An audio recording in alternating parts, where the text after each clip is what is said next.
Hey, what's going on, everybody? Welcome back. In this video, we are looking at the NBA slate for Monday. We have an 8-game slate. All 8 games will be tipping off between 7 and 8 o'clock, so it's going to be a pretty good night in terms of getting all the news early. So let's go ahead and get into it. Hope you guys had a good weekend. It was a fun games of football, both games coming down to the end. So, as always, appreciate if you guys hit the like button, subscribe if you haven't already. You can check out Twitter. I've been posting a lot more betting content there, and in the next couple of months, really looking to push that forward. You can check out the website if you want to join us. Check out Prize Picks if you want to get some free money there. And I post my Prize Picks stuff on Twitter in the day as well, later in the day.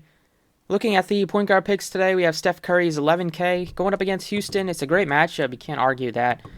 You could argue that the game might not be close enough to where Curry has to play his full minutes, but we will see. The Warriors are going to be without Otto Porter today. Curry hasn't been himself recently.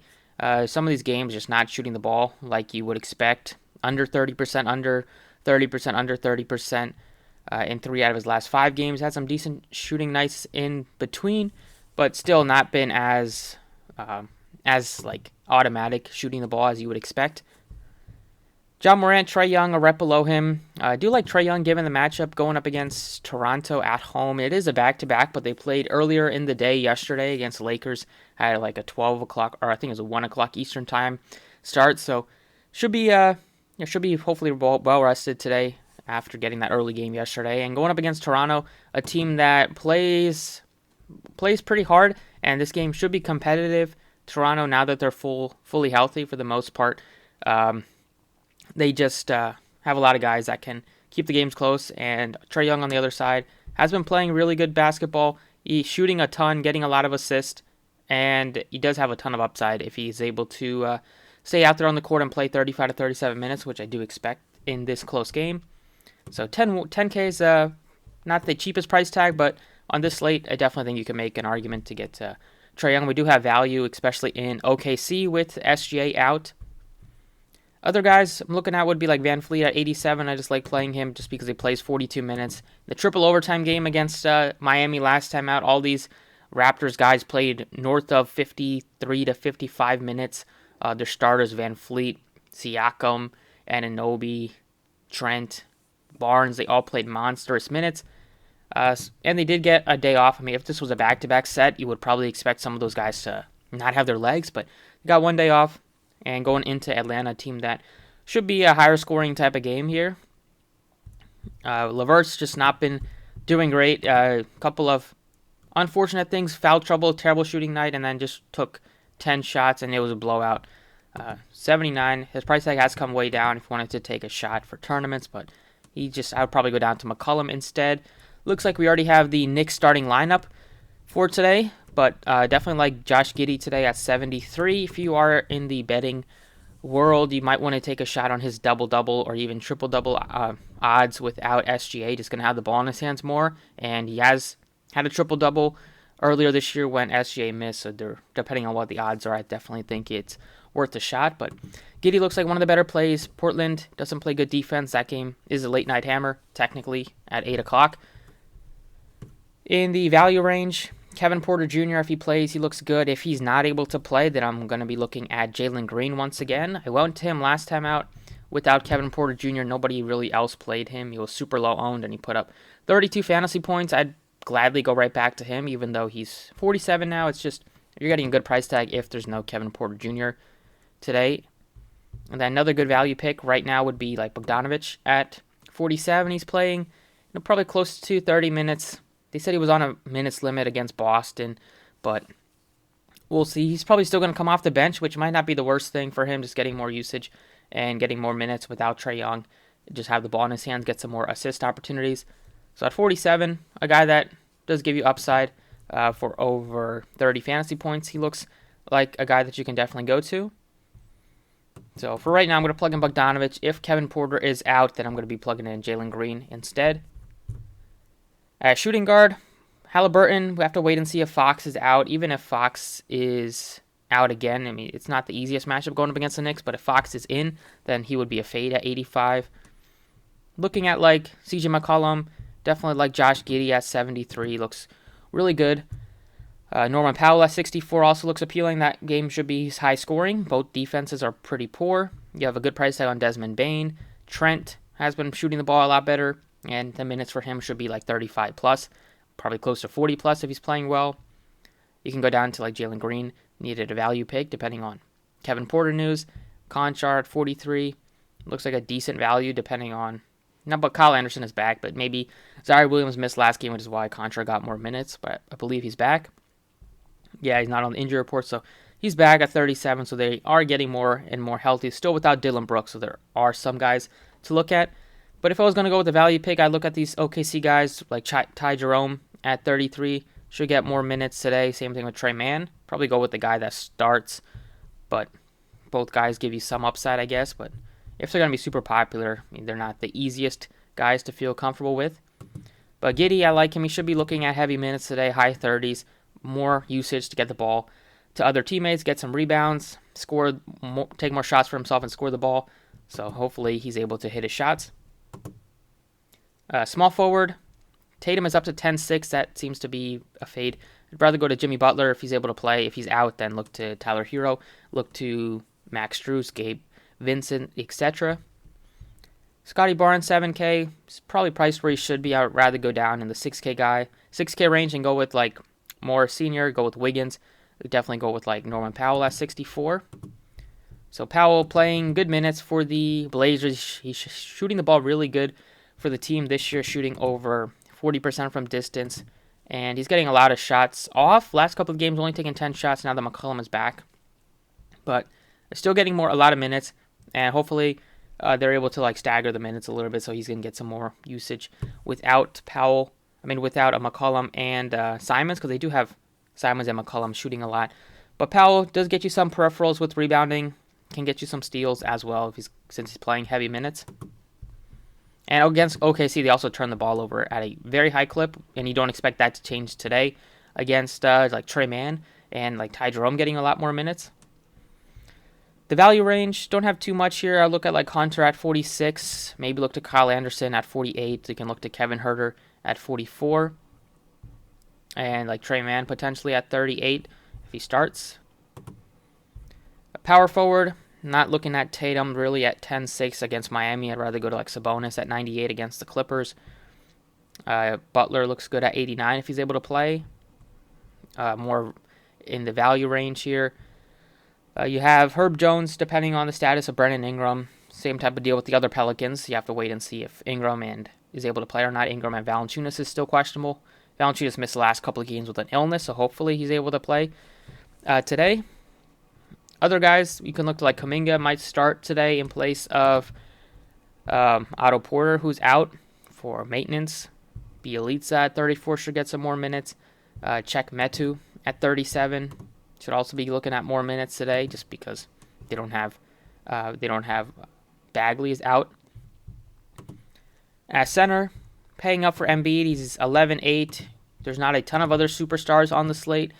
In terms of guys that are crazy expensive, you have Embiid at 11.8, Curry at 11K, and then Tatum is pretty expensive at 10.6. But you don't have Jokic, you don't have Doncic, no Giannis on the slate, so it's pretty easy to get to a guy like Embiid going up against the Grizzlies. Adams is a very good defender, but Embiid has just been on another level this year, especially the last month when they've been just shorthanded a bit. The minutes for him are super high, and you do have enough value to make it work. So if you wanted to play Embiid, definitely nothing stopping you. Other guys would be like Christian Wood, Nurkic in the 8K range.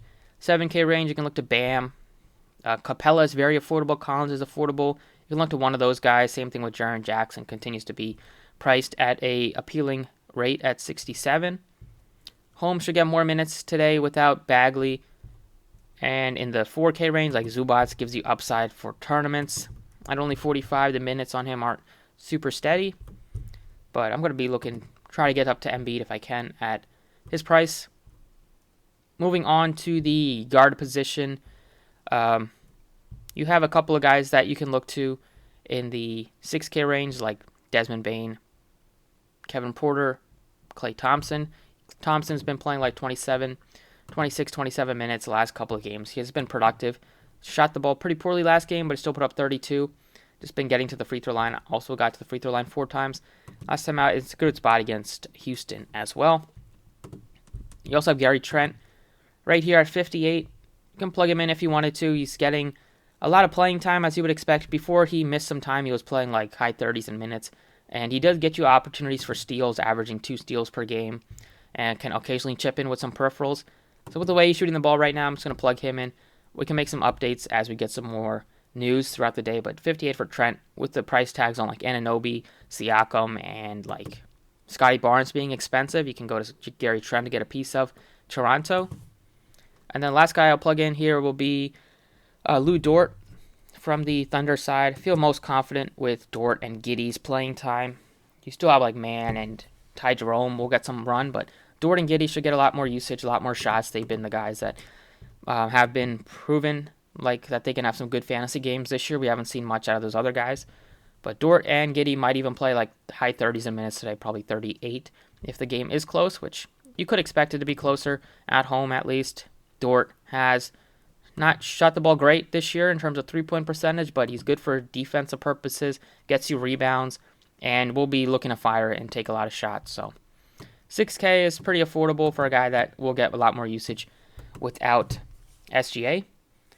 And that leaves you about 4K left for the other 2 spots, exactly 4,000. But in terms of a first look, it's kind of what I have for right now. Let's go ahead and look at FanDuel. All right, FanDuel-wise, point guard plays, you have Curry at a very nice tag at 93. You can go to Trae Young instead if you want it to be a little bit different. Trae Young is actually averaging more fantasy points than Curry this year at 9K. Van Fleet's in the mix also at 87. Other guys would be like definitely Darius Garland against the Pelicans. Simons is pretty affordable. Maxey at 6K just plays like 40 minutes a night. He's not great for like point per minute wise, except for that one game where he was super popular and put up 41 against the Lakers. But that's not too much otherwise. Not too much to like otherwise. You have Kemba at a very nice tag at 45, but he's super risky right now. I guess I would look at Jalen Green if there's no Kevin Porter at 45. Right now I'm plugging in Trae Young at 9K. Shooting guard, Butler looks great at 91. Definitely look to McCollum and Garland at their price tags. Halliburton if Fox is out again. Hopefully he plays. Norman Powell is better on DraftKings, but still playable at 67. Klay Thompson, Gary Trent, both guys playable. I like them more than Bogdanovich. Bogdanovich looks way better on DraftKings at his tag. But Josh Giddey is like a must-play, or as close to a must-play in cash games at least you can get to on FanDuel today. 57 is already a pretty cheap price tag, even if SGA is in. And without SGA, it's just pretty ridiculous. Small forward, looking in the mid-range a little bit here for like Scotty Barnes at 66 looks appealing. You have a bunch of guys right at $6,000 with Barnes, Trent, Andrew Wiggins at 6K. Wiggins has, seems like he probably heard a lot of people saying that he doesn't deserve to be a starter in the All-Star game, and he's come out and had 2 of his better games of the year, fantasy-wise, 40 and 52. And today, without Otto Porter, there will be more, not too much usage because they do have a bunch of bodies, and Kerr plays 12 guys anyways. But more, maybe more shots, couple more shots for Wiggins, more minutes, even though he does play heavy minutes in close game. And Houston turns the ball over as well. Wiggins has been very good defensively over the last couple of weeks, and even for the year, he has been productive with the steals and even blocks.